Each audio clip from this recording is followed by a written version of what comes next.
Hi everyone, welcome to my channel if you're new here, welcome back if you're a returning viewer or subscriber. I'm honestly from the bottom of my heart so excited for this video, to the point where I've got like this nervous energy because I've had this idea for years, and even this particular video has been in the works for over a year now, and I'm just so excited but so anxious to bring it to you. Poured my heart and soul into making this what it is. I'll explain what we're doing before I become too mysterious. In today's video I'm going to be starting a series where I read celebrities' favourite books. This doesn't sound like a revolutionary idea, but I've honestly been thinking about doing this for years. And I've been putting it off because I just want to execute it in the best way possible. And the time I've been putting it off, it's become like a bit of a thing. So I feel like it's only right to shout out the kind of public brains behind this idea, and that is, of course, Jack Edwards. He was at Durham, we actually have a mutual friend, and I think he's brilliant, and I would really recommend checking out his same series. But for my personal videos, I wanted to take a step away from the celebrities who people usually discuss. People like Harry Styles. First of all, not a hugest fan of his music, but aside from that, I wanted to explore the books of people who might not see discussed on YouTube. The first person we're starting with is Louise Verneuil. Louise Verneuil is a singer-songwriter. She was born in France. I absolutely adore her. She currently lives in Paris, though I imagine she's probably splits her time between Paris, London and LA as well, because she's currently in a relationship with Alex Turner, who's the lead singer of Arctic Monkeys. That is who I found her through. I'm so thankful to that man and that band for having introduced me to her, but I cannot stress enough that like,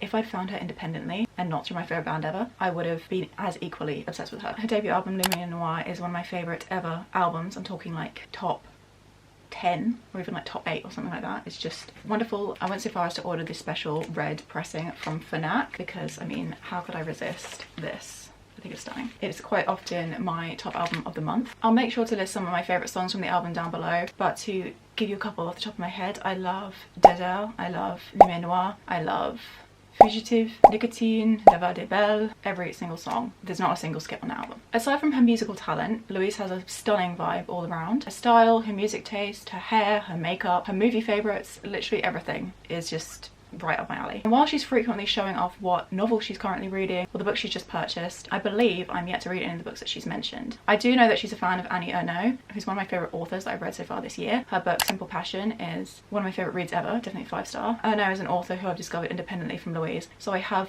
pretty high hopes that she's going to have good taste in literature. She'll generally read books in French. I often have to translate the titles and everything like that. Thankfully, she actually did an Instagram post where she said what her favourite book is. She like hashtag favourite book, I'll put it on the screen. And the book that she mentioned in that was Bonjour Tristesse by Françoise Sagan. I've heard of Françoise Sagan for years and years and years. Attention was first drawn to Bonjour Tristesse through Louise's Instagram. Since then I've seen it literally all over the place. So many of my friends on Bookstagram say it's one of their favourite ever books. And aside from that, I've genuinely never seen a singular bad review for this book. Louise would obviously have read this book in the original French. Unfortunately, my French is not proficient enough for that. My little brother actually read the French text. I've got it right here. This is the copy that he read from, and I'm so envious of him for being able to do that, but if I love the book, I can aim to do that. It's like a life goal of mine to be able to read a book in French at some point, so maybe it'll be this one. So I'll be reading the translation by Heather Lloyd. This book is a modern classic. As you can see, I've got the Penguin Modern Classic edition. Generally, I tend to get on extremely well with modern classics. I find them very easy to read, but also very kind of profound, and they always hit something a little bit deeper that I don't find as much as in contemporary work. So the aim of this video is to read the book, give you a couple of updates along the way so that you can see what I'm thinking as I'm reading it, and then we'll judge Louise's taste by the end of the video. And if it's anything going off the person she's dating, then I think she's got immaculate taste. This is obviously a joke. I did want to actually be very clear that like this video is about her. I don't want to reduce her down to a relationship because she's so much more than that, and actually what I admire about her so much, which will lead us into what this book is about, is the fact that she is so strong and independent, both in her kind of femininity and womanhood, but also as a person, as an individual. So I'll read the back of this book so that we can get a thorough introduction as to what it's about. Published when she was only 18, Françoise Sagan's astonishing first novel, Bonjour Tristesse, became an instant bestseller. It tells the story of Cécile, who leads a carefree life with her widowed father and his young mistresses, until, one hot summer on the Riviera, he decides to remarry with devastating consequences. This is also a bind-up with another book by Sagan, which is called A Certain Smile, but I'll just be reading Bonjour Tristesse in this video. This sounds beautiful. I'm so excited to escape to the French Riviera, at least for a couple of days, and see what I think. I've got very high hopes, A, because Louise likes it, and B, because it just sounds like everything I love in a novel. Lastly, I know you just want to watch the video, I know you want to see those visuals like I teased out earlier. If Louise does end up watching this video, I've got a little speech I'd like to say. Bonjour. Hi. Je suis le plus grand fan de toi. I'm the biggest fan of yours. Et je suis très enthousiaste à l'idée d'une nouvelle musique, beyond excited for new music. Et j'espère quelques dates de tourner en anglais, and hopefully some English tour dates. Je pense que tu es très cool I think you're very cool. Et je veux remercier parce que j'ai adoré présenter votre musique à mon meilleur ami. And I thank you because I introduced my best friend to your music. Elle aime presque autant que moi. She loves it almost as much as I do. Enough simping, I'm going to get on with the video and take you along with me. Hopefully I'm gonna love it. I hope you enjoy the video. If you do find yourself enjoying it, subscribe because I will definitely be doing more videos like this in the future, and give this video a thumbs up because that's how I tell that you enjoy it along the way. But yeah, without further ado, let's get reading.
Excuse the sunglasses.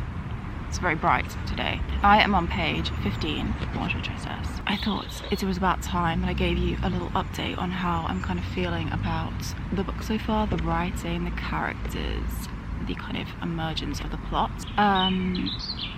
It's great. So basically, we are following our main character, Cécile. She lives in Paris, but she's travelled down to the French Riviera to spend the summer with her father by the sea, living their best lives. They also bring along her father's mistress, who is called Elsa. And while they're down there, her father announces that this woman from her past, who was best friends with her mother, who I believe has passed away, is going to be showing up. And I think this is past that Cécile has with this lady who's showing up. I think there's a lot of unknown relationship between the father and Anne, who's the lady who's showing up. But my favourite thing about the book so far is 100% the setting. It is just magical, and I hope to kind of emulate that a little bit in the clips that I got at the beach yesterday? Day before yesterday. The writing is beautiful. One of my favourite ever books is the Corfu trilogy. It starts with My Family and Other Animals, which is the book by Gerald Durrell. It's kind of his memoir growing up living on the island of Corfu. Gerald Durrell was a naturalist. He has this great admiration for nature, of course, but he spends so much of his time just kind of living the island life, travelling between his home up in the hills, walking down this path down to the sea. That kind of routine of waking up early when it's a bit cooler, heading down to the beach for a quick swim, going back up for lunchtime, heading back down in the afternoon, and just like these lazy summer days are just entirely captured within this book. And despite this flow of traffic by my side, this main road, I am really slipping into those kind of relaxing summer vibes. Probably helps that I'm unemployed, but you know, that's another point. I think it really is one of those books that you can kind of escape into. In terms of Louise, I think that it makes a lot of sense. She grew up somewhere in the south and she's probably travelled down to the south a lot for holiday. Don't act going in my pink lemonade. Not the vibe. This lazy hot summer, probably quite nostalgic for her too. So I can see why you'd instantly be drawn to this book, but particularly why she'd be instantly drawn to it. But we will see how the actual plot progresses. Things are going to go a little bit wrong. Obviously the title, Bonjour Tristesse, Hello Sadness, kind of gives that away a little bit. So I'm going to do some more reading and give you some more of my thoughts as soon as I've made a little bit more progress. And put on some sun cream. That'd probably be a good idea too.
Okay my loves, we're up to part 2, which makes me think that it's time for an update. This is part 2 of 2, so conveniently it is about halfway through the book, just on the cusp of it. So up to page 45 out of 100, so 45% of the way through the book.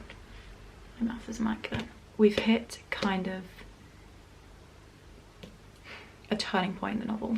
We're following Cecile and her father. Her father, as always, has a mistress since the death of Cecile's mother. Cecile doesn't particularly bond with any of her father's women, but she doesn't have an issue with him seeing them. She has a very kind of like liberal view of life because of the way that her father kind of like approaches it himself. She's kind of adopted that attitude. Her father and her rely a lot on freedom, so when her father meets someone and actually decides to kind of settle, the whole concept of that is so alien to Cecile, and she can't comprehend why her father would be willing to do something like this when they've had this life where they could do whatever they wanted in the past. I really enjoy the character of Cecile. I love how she's suffering as the result of how her father brought her up, and she seems very stuck in her ways. There's this line actually where she talks about how she doesn't want to accept this new change because she knows that in a couple of years or even a couple of months she will have accepted it, and she wants to fight getting to that stage and then being content with it, or kind of settling. The writing is continually beautiful. There's a lot of scenes of the south of France, talking about the water or the trees leading down to the beach and things like that. There's one particular passage early on that I'd love to share with you. Cecile wakes up in the morning, she goes downstairs to have her breakfast of an orange and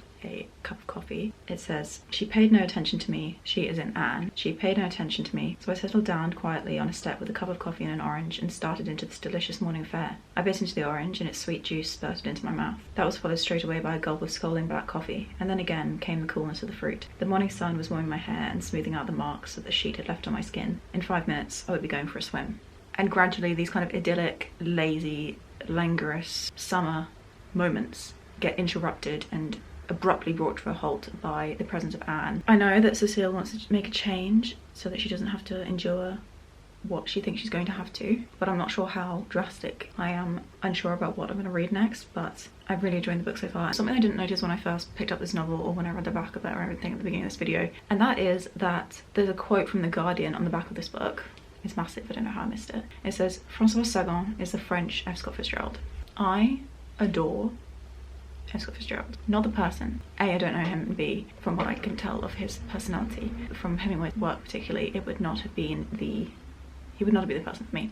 But his writing, or Zelda's writing, is so beautiful. I get so caught up with his descriptions. I've read probably about 4 or 5 of his novels at this point in my life. Anyway, regardless, the point is that I love him and that he is the first kind of person who introduced me to modern classics. I do see the comparisons between them, but I don't think at this point in the novel, although it's been like a while since I read a Fitzgerald, like that they're that comparable. I also don't kind of love the idea of like introducing a female writer by comparing her to a male one. At this point in time, Françoise Sagan is kind of not as established as F. Scott Fitzgerald. Perfect amount of fame in her own right, so don't love that, but I do love the fact that Fitzgerald is a specific man that's mentioned because I, like I said, adore his work.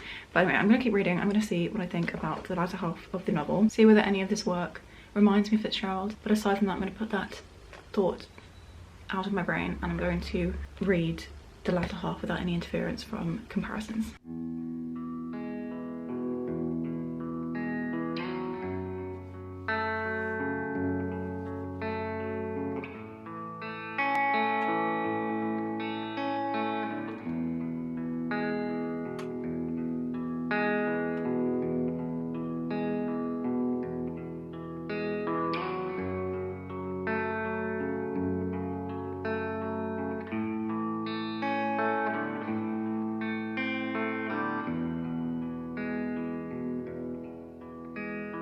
Someone please help me.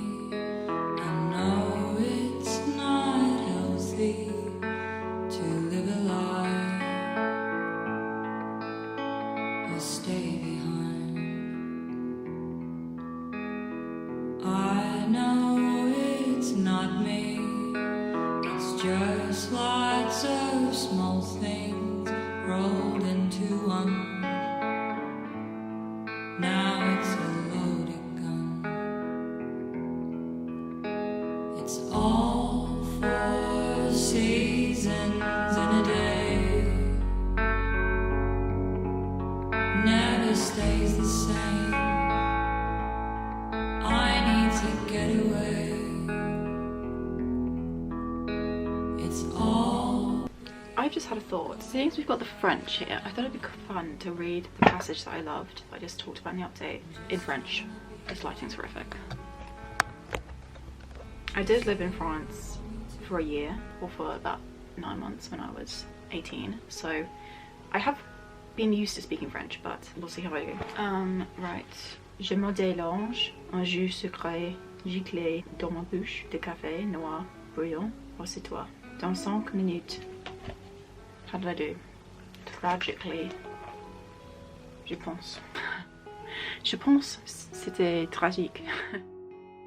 I know it's like no time at all has passed, but it has. You're just gonna have to trust me. First of all, I want to be in the south of France. I want to be in the south of France, preferably by the sea, so that I can spend my waking moment in the ocean. It's beautiful, fresh food for lunch, and then head back down to the beach and straight into the ocean. And I want those to be my summer days. I want to spend the next like 2 months doing that. That would be ideal. Second of all, I was listening to Lumière Noire while I was reading, and one of the songs, the final song, Amour Tellement, I think that's how you say it, could be wrong, whatever, has the word tristesse. My brain just tuned in because she said tristesse, and I was like, are you kidding?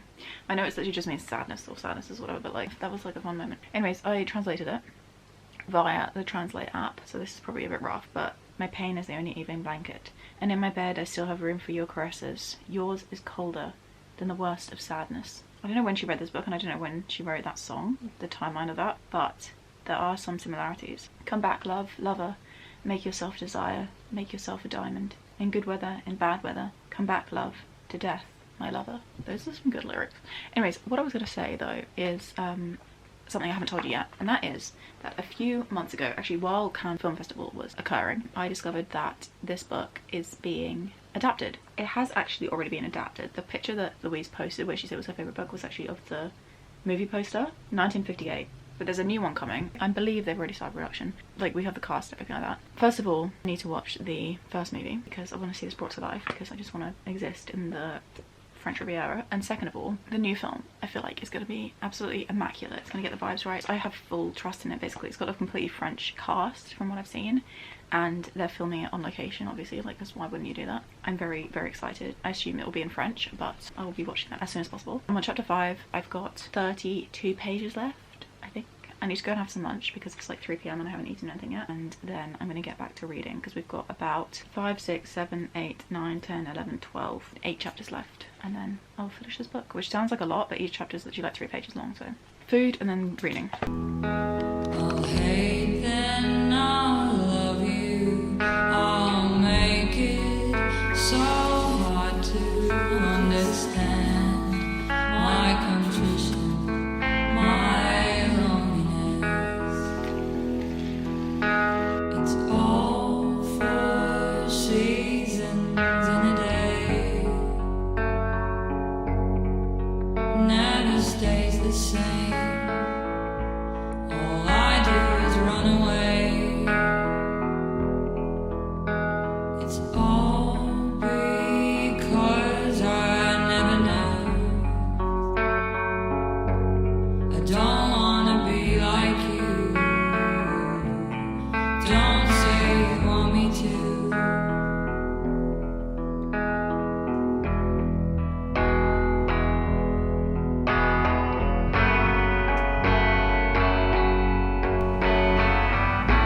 as you will have seen from that rather dramatic previous clip, finished the book. That was last night. I quickly wrote down every single thought I had just before I got ready to go to bed, and then I've kind of revisited those thoughts this morning. I wrote so many thoughts down, and as I was writing them down, I would feel like I was done. Then I'd get up and I'd go and do my teeth. Halfway through doing my teeth, I'd have to run back into my room and like jot down a thought I just had. And that process happened, I'd say 5 times when I thought I was finished, and then I had something more to add. So I have the equivalent of like a dissertation plan to present to you right now with my thoughts, the outro. But I guess that's what talking about a classic book is like. I don't have full battery charge. I'm not sure how this is going to go, but I'm going to try and whiz through this as quickly as possible while making sure to touch on every point. And yes, maybe I should get the book. Was a very emotional experience towards the end, actually. So I'd say overall this book is a story about a young girl's kind of resistance to change and what she's known for most of her life, particularly over the past 2 years since her mother died, and how those 2 years, so probably from her being 15 to 17, the idea of losing those things is absolutely tragic to her. I have a mutual on Goodreads who said that the tension in this book builds in a similar way to how a thriller builds, which is like the progression of the story is like that of a thriller's. I really do agree with this. You feel like this whole story is kind of coming to a head, and despite it being so short, you feel it kind of dragging. Gradually things are just getting more and more worrisome, and your brain is kind of going through all the possibilities of what Cecile might do. Cecile also tends to address the reader. It's like the start of part 2 is, I'm surprised at how clear my memories are from that point. That kind of address to the reader again supports the idea that it reads like a thriller. Kind of overall I cared less for the plot and more for the setting, but the concepts and the themes were absolutely breathtaking. And that's aside from all the things that kind of made this book a classic. I also have a lot more respect for the plot when I consider this as a novella. The plot is kind of just used as a bit of a tool to allow the events to occur, which sounds so silly, but like for the characters to think their thoughts and things like that and have these conversations. This book, as well as having one of the best first lines, "This strange new feeling of mine, obsessing me by its sweet languor, is such that I'm reluctant to dignify it with the fine solemn name of sadness," has one of my favourite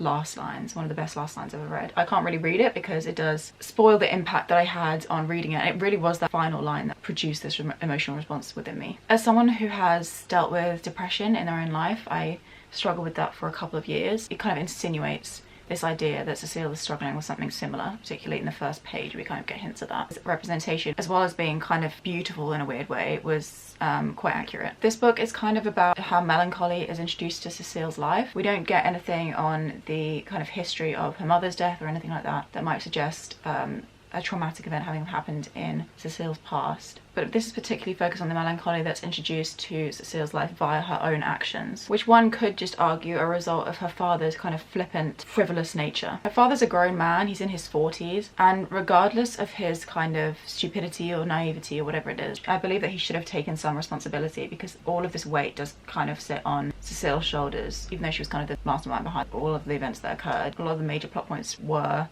dependent on her father's decision, and he always acted in a kind of self-centered, independent way. Without spoiling things, the family don't conform necessarily, but they are definitely faced with the consequences of their decisions. This is often on those lists of kind of the top 10 books to read that's set in the south of France. 5 books set on the Riviera to read in the summertime. While reading this, I did find that I was disappointed that I couldn't read more of this at the beach. Like you saw earlier in the video, I took this book to the beach and I read the first couple of chapters there. Long story short, with that day trip, at what was meant to be just over a 2-hour drive, ended up taking us about 9 hours. Many things went wrong to do with the car. It was a little bit of a nightmare. Still beautiful once we got down there, but what I'm trying to say is that I was initially upset because I was like, this is the perfect kind of beach read. I would love to be down by the sea while I read it, because, you know, on location. And the story definitely did make me crave the idyllic kind of south of France setting. There were many moments though I was just dreaming of that. At one point in this video I think I did tell you about how I was feeling on that front. But I actually believe you're missing the overarching point if you're thinking like that. This book is definitely not a beach read by any kind of stretch of the imagination. It is beautiful to read it by the sea because of the descriptions of the sea in the book. The setting is really not what this book is about at all. I found it was actually well suited to being finished in the kind of blue dark on my childhood bedroom on a random Thursday evening. Right, well, I'm sure you've all been waiting for this, but as for the comparisons to this book and F. Scott Fitzgerald's work, Fitzgerald is kind of much more on the nose about what he's trying to tell his readers, what he's hoping that his readers get from his books. His books feel kind of more grandiose about the plot line, whereas this one definitely, despite being so short, had the time for the character studies, as well as having like quite a solid, almost cliche plot. It is, like, in my opinion, a character-driven book. As for Louise Verneuil, this book kind of proves to me initially that she has great taste in literature, if Bonjour Tristesse is anything to go by. But I also do think that she can appreciate the kind of subtleties within this work, because I really highly doubt that she's here just for the setting. Maybe she is kind of playing a little bit safe by saying that her favourite book is a classic, but as far as classics go, this is an extremely kind of nuanced one. Definitely leaves you full of thoughts, as you can see from all my notes, especially considering that this is a novella. But I guess that does kind of make sense, because novellas often do have that kind of fable-like nature to them, kind of a lesson you have to learn by the end of them. Many of her songs have a kind of melancholic tone, whether that's musically or lyrically, touching on themes like loneliness. That very much kind of suited the tone of Bonjour Tristesse. Another thing that I wanted to point out is that I was rewatching an interview of hers, one I'd seen a couple of years ago, but I was revisiting just so I could get kind of more of a sense of her for this video. And love is something that is extremely important to her, and I wanted to read a quote from the interview because I feel like it says a lot about her as a person, but also perhaps why she was drawn to this book and why it's become a favourite of hers. Someone on YouTube actually did like a translation of the video, because the video was originally in French, Louise spoke in French. So I'm not sure how entirely accurate this is, but it gets the general idea that I'm trying to explain to you or to convey to you. I remember a work meeting where someone asked, can you talk about something else except love in your songs? And she replied to this, well no, I can't do it. I don't want to do it because I think it's the only thing that endures throughout time, all of life, for everybody, and that will be here in 2,000 years. And that will save us all. So much of Bonjour Tristesse is about love, whether that's friendship, familial, romantic, sexual, all kind of forms of love, or all kind of major basis for love. Not just touched on, but like are major themes within this book. Cecile, and I suppose her father, also have quite a skewed vision of what love is. Cecile actually directly addresses this. It's something that changes in her mind, and at one point in the book she says how she doesn't think she's ever known what true love actually is. She also reflects on her own relationship she has with this boy in this book called Cyril, that she wonders if she ever actually really loved him, if she knew what that felt like, if she was aware of that, or whether it was just this mixture of kind of physical sensations and a desire to be known. This kind of interpretation of love also means that she rejects anything that kind of ties her down, because she's such a free-spirited, independent girl, aside from like the sexual scenes. I did find myself aging her down a little bit in this book, just because of how free-willed she was, which is obviously the entire contrast between her personality and Anne's. I've always got ideas for novels. I found with this book that it immediately kind of inspired me to write. It made me think of so many ideas to my own piece of work, but it also was a little bit kind of defeating because it's just so good, it's just so well written. Françoise Sagan was incredibly young when she wrote this, and the amount of depth and intricacy within this novel is just kind of astounding to me. This book does kind of inspire you to live your life while also simultaneously exhausting you about life, which I guess that there's parallels between F. Scott's work and Bonjour Tristesse. My favourite ever Fitzgerald quote, or my favourite ever quote in all of literature, is, I was within and without, simultaneously enchanted and repelled by the inexhaustible variety of life. I would get that tattooed on my body if it weren't so long. Beautifully written, but also so accurate. But anyway, we're not talking about Fitzgerald. I did want to say that this book, it leaves you thinking that. Final feeling I had, having kind of slept on my initial reaction and then woken up and reflected on the book. This is definitely a book that I would love to revisit on the reread. I often find that rereads are the way to go with classics. You probably don't battle with the language quite so much on the return to the book, so the story then in turn becomes clearer and more focused. But aside from that point, I would love to see how my ideas, thoughts and feelings on this book change as I age and change myself. Overall, I gave this book a 4.5 stars. It lost that 0.5 partially because I wasn't completely enamored by the plot, but also because I will have to say it, this book is lacking diversity. There's absolutely nothing going on that front, which perhaps is reflective of the era and the setting at that point in time, but I think that this book could have explored its themes in a more complex way if there had been a little bit more diversity within it. So there you have it, everybody. Those are my ridiculously long rambled thoughts on Bonjour Tristesse. I had the most fun filming this video, the most fun planning it, getting ready to present it to you, filming the shots, everything like that. Taking the trip down to the beach did have its highlights as well as its minor tragedies, and overall it's helped me discover a new favourite book. I love this so much, and I'm so glad to have finally read it, both because of presence on Louise's feed, but also because of the incredible reviews that I've seen absolutely left, right and centre. I worked so incredibly hard in this video, so if you did indeed like it, then I would absolutely appreciate it from the bottom of my heart if you gave this video a thumbs up. That's just so I can tell that my efforts have paid off. I don't get any monetary payment from this video, but a thumbs up is essentially like you give me a little pat on the back for my efforts, which would be absolutely lovely. Thank you so much for watching. I really appreciate you. Thank you so much to Louise for sharing her interest with us. I think she'd be a lovely friend to have, and I'm thankful I can connect with her at least on kind of a literary level. If her picks are as good as Bonjour Tristesse, then I definitely plan on reading more of the books that she shared with us on her Instagram, so if you want to see a follow-up to this video, I would be happy to deliver it. And if there's any other kind of more niche celebrities that you'd like to see videos on in which I read their favourite books or books that they recommend or whatever, then please list them down below or DM me on Instagram, whatever. Right, I'm gonna love you and I will leave you, and I'll see you in a couple of days for another video. Bye.